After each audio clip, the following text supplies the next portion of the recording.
নিজ এলাকা থেকে পালিয়ে এসে ক্লান্ত, শ্রান্ত, ক্ষুধার্ত মুসা আলাইহিসসালাম আল্লাহ পাকের কাছে একটি দোয়া করলেন। আল্লাহ পাক সাথে সাথে তার দোয়া কবুল করলেন এবং তার জীবিকার সংস্থান সহ বিয়ে শাদীও হয়ে গেল। আমরাও যদি এই দোয়া করি আমাদেরও প্রয়োজন পুরো হবে। ঘটনাটি পবিত্র কালামে পাকে সূরা কাসাসে বর্ণিত হয়েছে। হযরত মুসা আলাইহিসসালাম বনী ইসরাইলের জাতির প্রতি প্রেরিত আল্লাহর বিশেষ নবী ছিলেন। মিশরের বাদশাহ ফেরাউনের প্রাসাদেই কুদরতিভাবে বেড়ে উঠেছেন। রাজপ্রাসাদের কড়া নিরাপত্তা ও কঠোর সুরক্ষায় লালিত পালিত হয়েছেন। তারুণ্যে পদার্পণ করলেন শক্তিশালী যুবক, স্বভাবগতভাবে একটু রাগী। একদিনের ঘটনা, মিশর শহরে দুইজন ব্যক্তি ঝগড়ায় লিপ্ত। একজন কিবতী ফেরাউনের অনুসারী, অপরজন ইসরায়েলি বংশীয়। তুমুল ঝগড়া। মুসা আলাইহিসসালাম ঘটনাস্থলে এগিয়ে গেলেন বিবাদ মিটিয়ে দিতে, কিন্তু কিবতী লোকটি অতিমাত্রায় বাড়াবাড়ি ও অধ্যত্বপূর্ণ আচরণে এক পর্যায়ে নবী মুসা রাগান্বিত হয়ে তাকে চপেটাঘাত করলেন। কিন্তু অবাক কাণ্ড ঘটে গেল, অনাকাঙ্ক্ষিত ও অপ্রত্যাশিত একটি ঘটনা। লোকটি মৃত্যুবরণ করেন। মৃত্যুর সংবাদ বিদ্যুৎ গতিতে চারদিকে ছড়িয়ে পড়ল।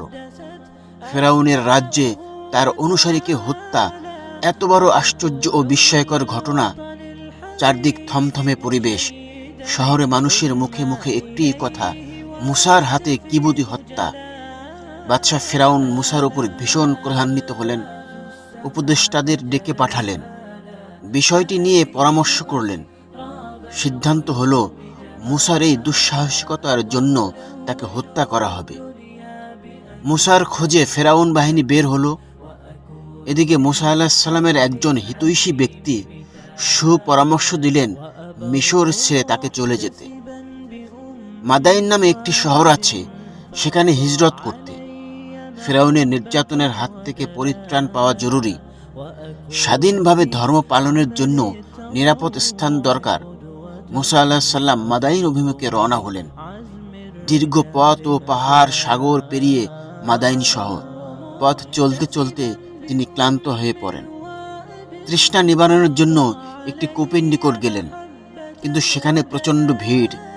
রাখালের দল ও অন্যরা নিজ নিজ পশুপালকে পানি পান করাচ্ছেন। ভিড়ের মাঝে মুসা আলাইহিসসালাম দেখলেন দুইজন মেয়ে তাদের পশু নিয়ে এক পাশে দাঁড়িয়ে আছেন। মুসা আলাইহিসসালাম তাদের অবস্থা জানতে চাইলেন। মেয়েরা বলল, এভাবে পুরুষের ভিড়ে পশুদের পানি পান করাতে আমরা সংকোচ বোধ করছি। আমরা অপেক্ষা করছি রাখাল দল চলে গেলে পানি পান করাবো। তাছাড়া আমাদের পিতা একজন অতিশয় বৃদ্ধ, তিনি এ কাজ করতে অক্ষম, তাই আমরা বাধ্য হয়ে এখানটায় এসেছি। তাদের কথা শুনে মুসা আলাইহিসসালামের হৃদয় বিগলিত হয়ে গেল। কূপ থেকে পানি উত্তোলন করে তিনি তাদের পশুদের পানি পান করালেন। মেয়েরা খুশি মনে বাড়ির পথ ধরল। মুসা আলাইহিসসালাম দীর্ঘ পথ সফর করে এসেছেন, ভীষণ ক্ষুধার্ত ও তৃষ্ণার্ত ছিলেন। পথের পাশেই ছায়াদার বৃক্ষের নিচে বসলেন, একটু জিরিয়ে নিলেন। অতঃপর মহান আল্লাহর নিকট দোয়া করলেন, রব্বি ইন্নী লিমা আনজালতা ইলাইয়া মিন খায়রিন ফাকির। রব্বি ইন্নী লিমা আনজালতা ইলাইয়া মিন খায়রিন ফাকির। অর্থাৎ, হে আল্লাহ, হে আমার প্রতিপালক, তুমি আমার প্রতি যে অনুগ্রহ নাজিল করবে আমি তার মুখাপেক্ষী।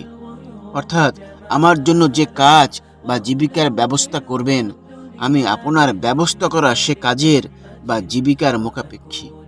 তিনি যেন উত্তম মেহমানদারি ব্যবস্থা করেন, পানাহারের ব্যবস্থা করেন।